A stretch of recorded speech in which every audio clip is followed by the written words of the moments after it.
Hello again, everyone. Larry Parman here. Hope you're doing well. I'm recording this on a beautiful Sunday afternoon.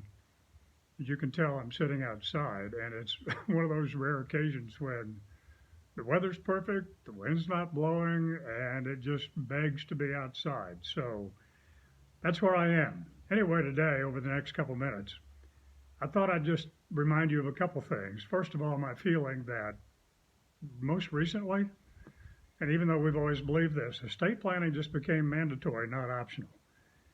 So I think I mentioned that in the last video. I'll reiterate it again, remind you all of the importance of being sure your I's are dotted, T's are crossed, your plan is in place, you have carefully thought out all of the issues concerning estate planning and coordinating it with your financial plan.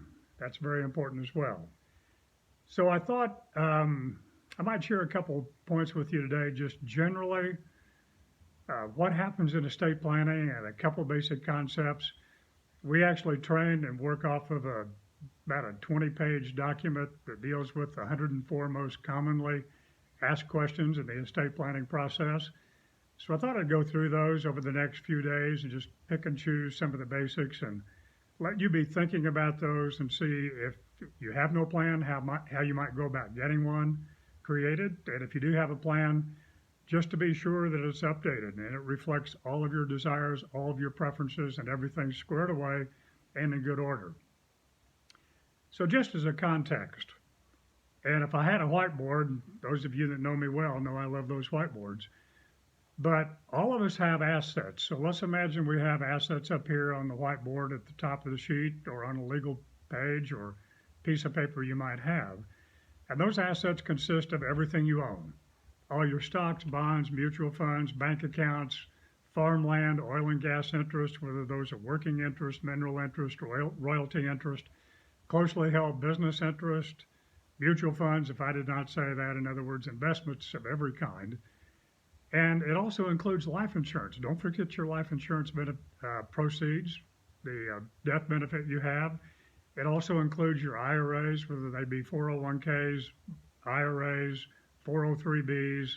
All of your retirement type accounts are includable in your estate.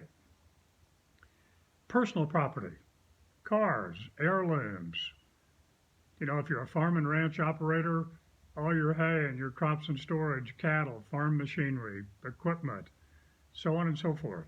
All those are bundled into what we call your estate for estate planning purposes.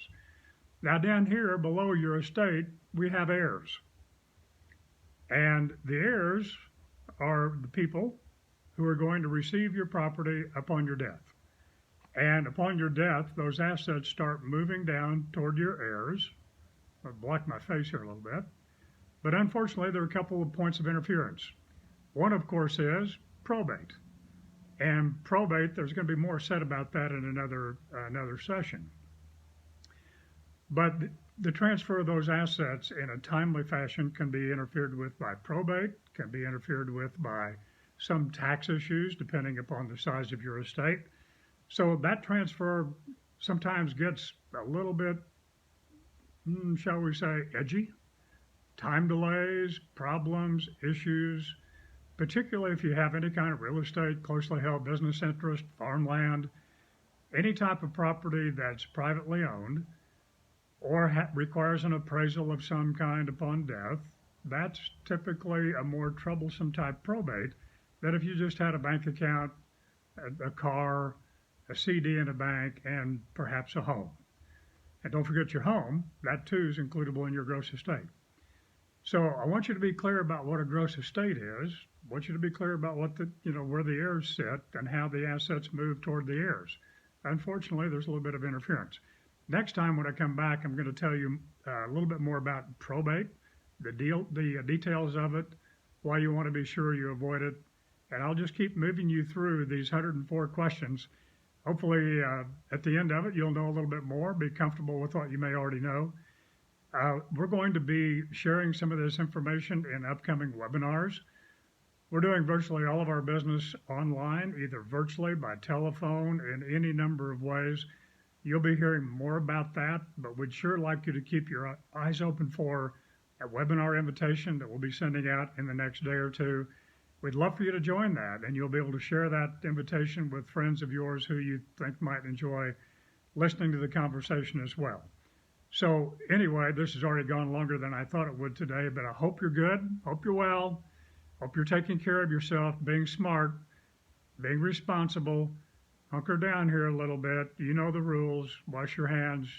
Keep a safe distance. Don't go into big crowds. Just be careful, folks. And we're thinking about you. We're here to help. We're still in business. We are here to help. 843-6100 with a 405 area code in front of it. 405-843-6100. We're answering the phones. We are working. And in some cases, we're still having that somewhat remote combination meeting. I think I told you last time about having a final signing in a car. So we're trying to take care of business. We're trying to take care of our families. And we really appreciate you guys. We're thinking about you. Hope all is well. Talk again tomorrow or the next couple of days. Take care.